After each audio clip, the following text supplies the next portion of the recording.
할렐루야. 오늘도 참으로 좋은 날입니다. 드디어 구약 39권 너무나 고생하셨습니다. 마지막 시간입니다. 말라기서 3장부터 4장까지입니다. 제목은 그가 임하시는 날을 누가 능히 당하랴. 함께 멋지게 마지막 시간을 읽어나가십시다. 말라기 3장. 만군의 여호와가 이르노라. 보라, 내가 내 사자를 보내리니 그가 내 앞에서 길을 준비할 것이요, 또 너희가 구하는 바 주가 갑자기 그의 성전에서 임하시리니 곧 너희가 사모하는 바 언약의 사자가 임하실 것이라. 그가 임하신 날을 누가 능히 당하며 그가 나타난 때 누가 능히 서리요. 그는 금을 연단하는 자의 불과 표백하는 자의 잿물과 같을 것이라. 그가 은을 연단하여 깨끗하게 하는 자같이 앉아서 레위 자손을 깨끗하게 하되 금, 은같이 그들을 연단하리니 그들이 공의로운 제물을 나 여호와께 바칠 것이라. 그때에 유다와 예루살렘의 봉헌물이 옛날과 고대와 같이 나 여호와께 기쁨이 되려니와 내가 심판하러 너희에게 임할 것이라.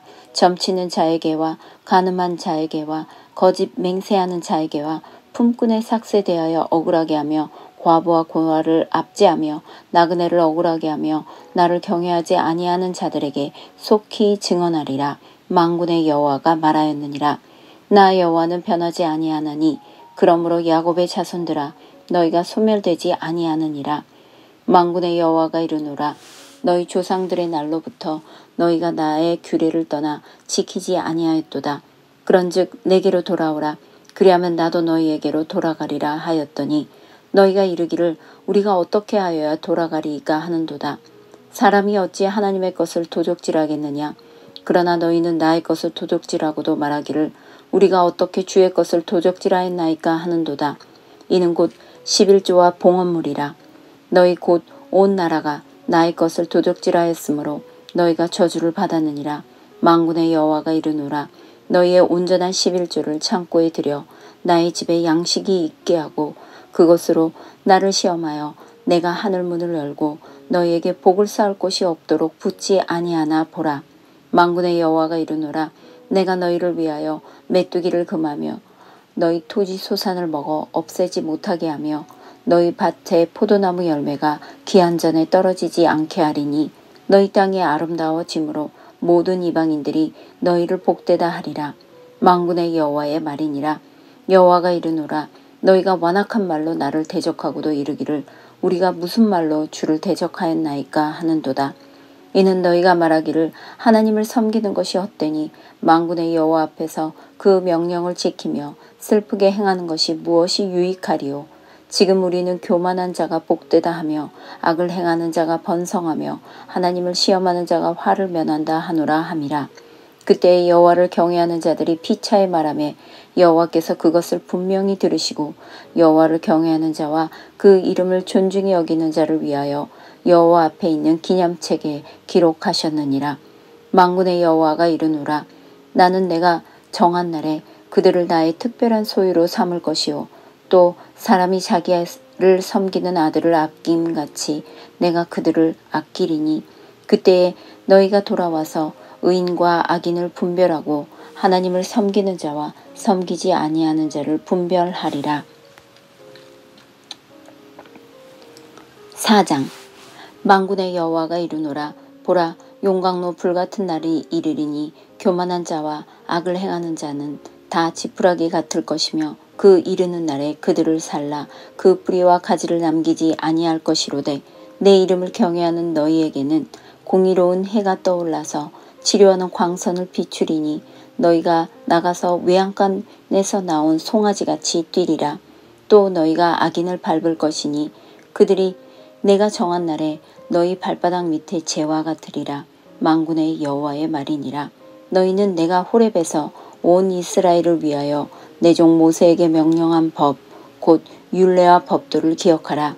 보라, 여호와의 크고 두려운 날이 이르기 전에 내가 선지자 엘리야를 너희에게 보내리니 그가 아버지의 마음을 자녀에게로 돌이키게 하고 자녀들의 마음을 그들의 아버지에게로 돌이키게 하리라. 돌이키지 아니하면 두렵건대 내가 와서 저주로 그 땅을 칠까 하노라 하시니라. 아멘. 네, 잘 읽으셨습니다. 구약 말라기서 3장에서 4장 39권을 종지부를 찍은 멋진 날 승리하셨습니다. 말라기서 3장에서 4장, 그가 임하시는 날을 누가 능히 당하랴, 이런 제목입니다. 제가 어제도 얘기한 것처럼 말라기서 학개 스가랴 말라기는 포로 귀환 후로 호, 요람, 오뵘미, 나합습, 학습말, 이 12권의 선지자 중에서 대부분이 유다나 이스라엘이나 열방을 향한 예언이었습니다. 그대로 적중했죠.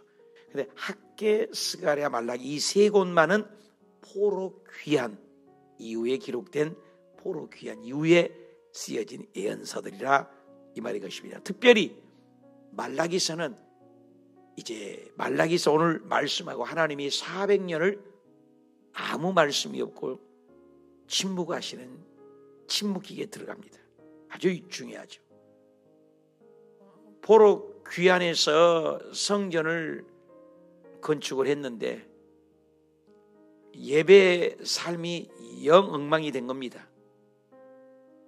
그때 계속해서 항변을 하는 것이죠. 하나님이 어디 계시냐. 1장 2절에는 하나님 우리를 사랑하는 겁니까 이게?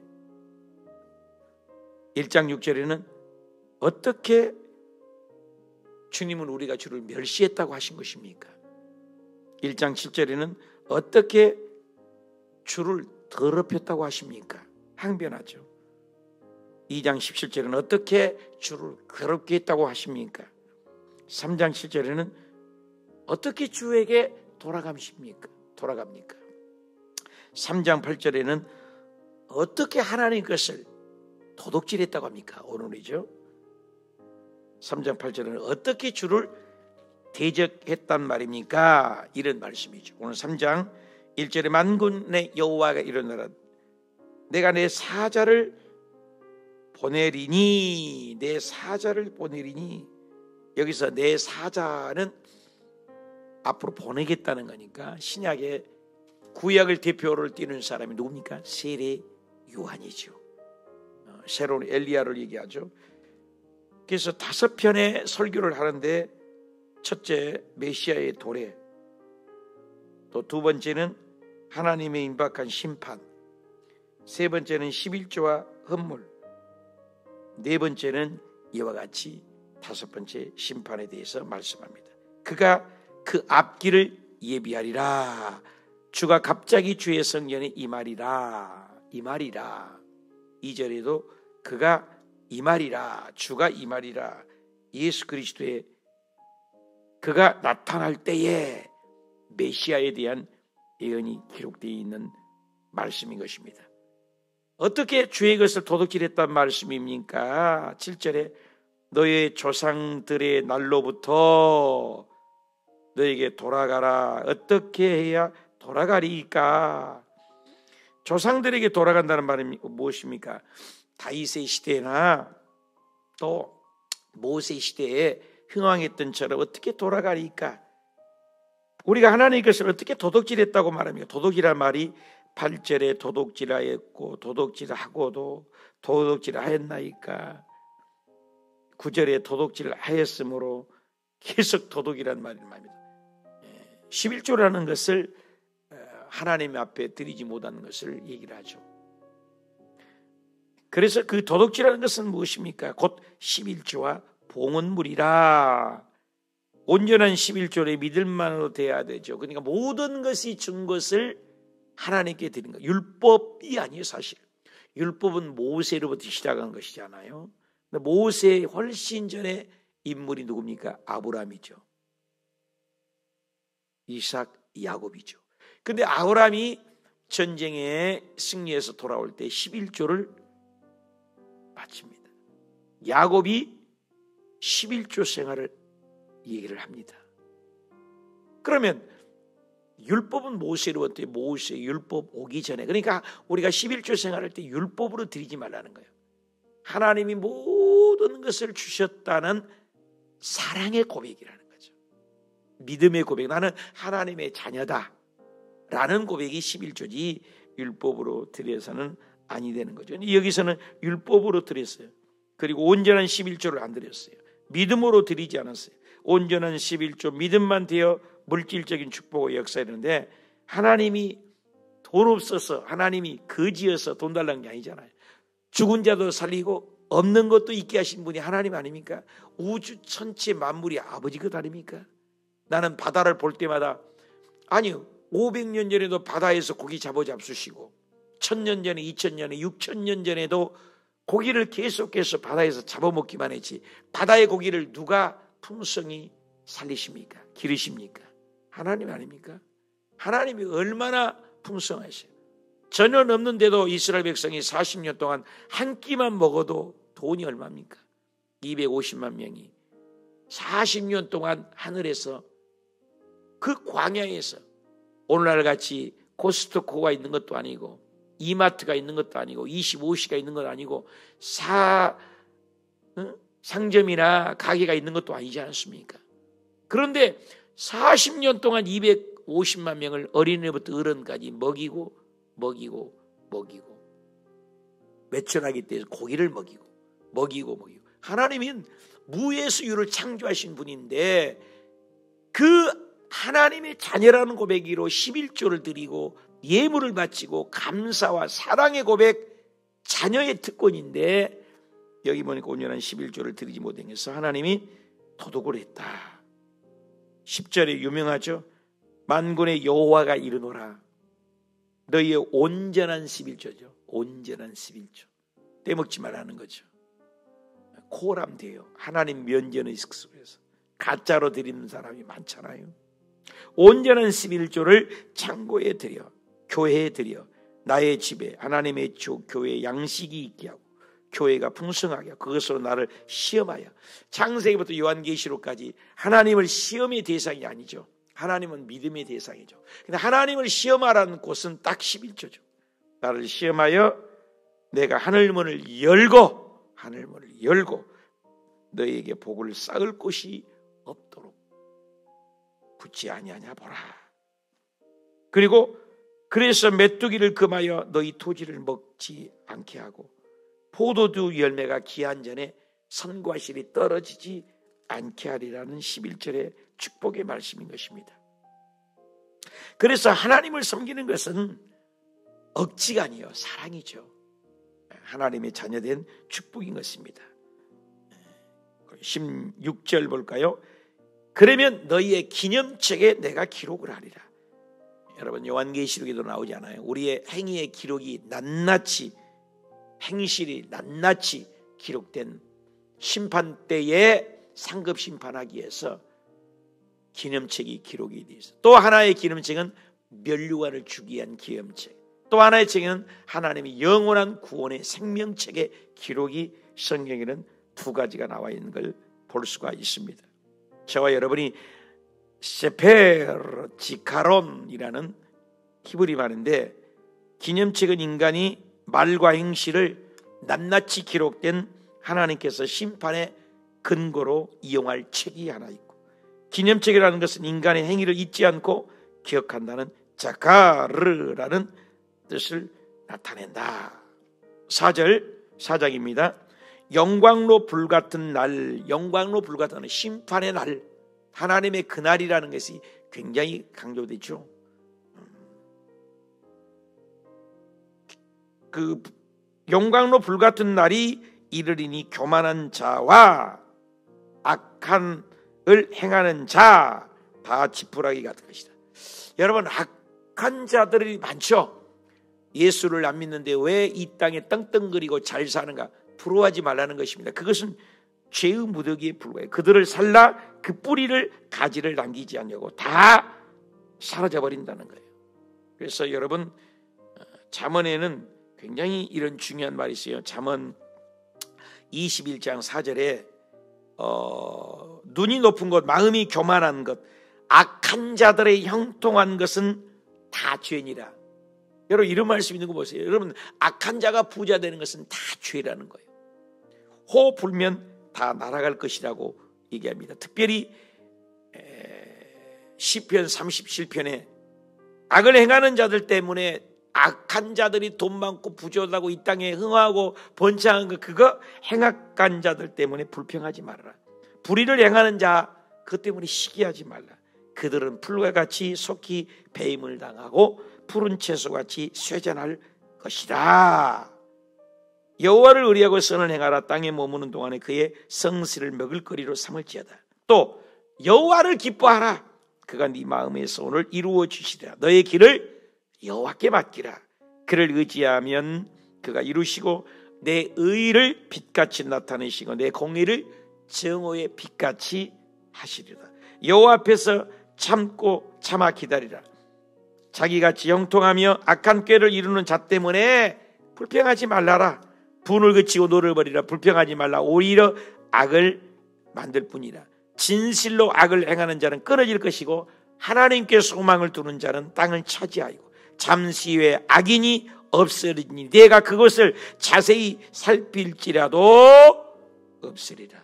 여러분 그러니까 악한 자가 죄고요. 악한 자 잘 되는 것을 부러워하지 말라.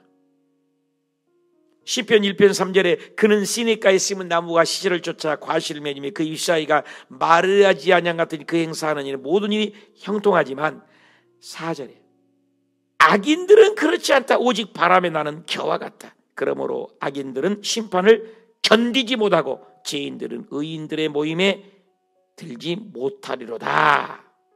그러므로 결론은 뭡니까? 악한 자들을 부러워하지 말라. 그 말씀인 것이죠. 그래서 그들은 4장 2절입니다. 연락의 4장 2절. 그들을 살라 그 뿌리가 가지를 남기지 아니하고.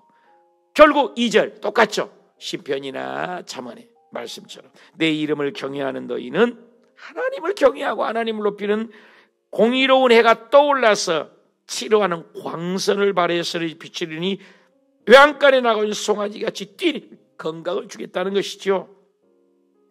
그러므로 영혼육이 예수 그리스도 하나님을 경외하는 하나님이 복을 받는 것이지 이 땅의 물질 잠깐 육적인 것 때문에 잘된 것 때문에 부러워하지 말아요. 우리가 인생을 살려면 형제간에 예수 안 믿는데 저 잘 살고 더 잘 되는 것을 보잖아요. 부러워하지 말아요. 그것은 오히려 죄라는 거예요. 여러분 마지막 때는 돈을 사랑해서 일만하게 뿌리라겠습니다. 여러분 물질 때문에 지옥 갈 사람이 너무 많아요. 오히려 물질로 때려맞고 육신으로 질곡을 통해서 영혼 구원이 더 중요합니다. 그렇죠? 그러면서 오자 보라 그가 들어온 날이 이르기 전에 선지자 엘리야를 보내리라. 선지자 엘리야는 뭐예요? 구약의 선지자의 대표 아닙니까? 그가 아버지의 마음을 자녀에게 돌이키게 한다. 돌이키게 한다. 자녀들의 마음을 그들의 아버지에게로 돌이키게 한다. 누가복음 1장 16절, 마태복음 3장 12절에 구약을 받는 거죠. 구약은 심판을 선포하잖아요. 그래서 세례요한은 구약을 대표하는 심판의 메시지죠. 도끼가 나무 뿌리에 있다겠고 회개하라 천국이 온다게. 그래서 예수님께서도 직접 엘리야를 세례 요한으로 얘기했습니다. 그리고 예수 그리스도께서 세례 요한의 집회 장소에 가서 구약 전체를 가지고 있는 세례 요한 회개 선포의 말씀을 예수님이 물려받게 됩니다. 그리고 예수님이 물려받아서 뭡니까? 회개하라 천국이 가까우니라. 구약을 세례 요한의 제자들 이어받으면서 어떻게 합니까? 사랑을 얘기하잖아요. 복음을 얘기하잖아요. 생명을 얘기하잖아요. 절뚝발이는 걷게 되고 불구자는 건전하게 되고 안진뱅이는 일어나고 소경은 눈을 뜨고 눌린 자를 자유케 합니다. 완전히 다릅니다. 그래서 세례 요한은 심판의 메시지, 구약의 메시지라면 예수 그리스도는 생명의 메시지, 천국의 메시지, 용서의 메시지, 화해의 메시지, 화목의 메시지인 것입니다. 이것이 복음입니다. 구약은 오실 예수, 신약은 오셨던 예수, 다시 오실 예수. 이제 구약을 끝나고 하나님이 침묵하시고 엘리야를 보내리라. 그가 와서 돌이키게 한다. 백성을 회개하라 돌이키게 하리라. 그리고 예수님이 복음으로, 지금은 복음의 시대입니다. 은혜의 시대입니다. 얼마나 좋은 시대입니까? 여러분, 믿지 않는 영혼들에서 오늘도 예수님의 생명의 복음을 전하고, 이제 다음 주부터 우리가 신약을 읽어가는 복음입니다. 예수 그리스도의 세계, 놀라운 복음을 가지고 저와 여러분의 한 번뿐인 생애를 값지고 의미 있는 보람된 삶을 살아내서 심판하시나 구원하시고 징계하시나 회복하신, 결국은 언약을 성취하신 하나님, 우리를 구원하시기 위하여 오신 예수 그리스도, 그분을 더욱더욱 배워가는, 예수님을 더 깊이 알아가는 저와 여러분이 되시길 주님의 이름으로 축원합니다.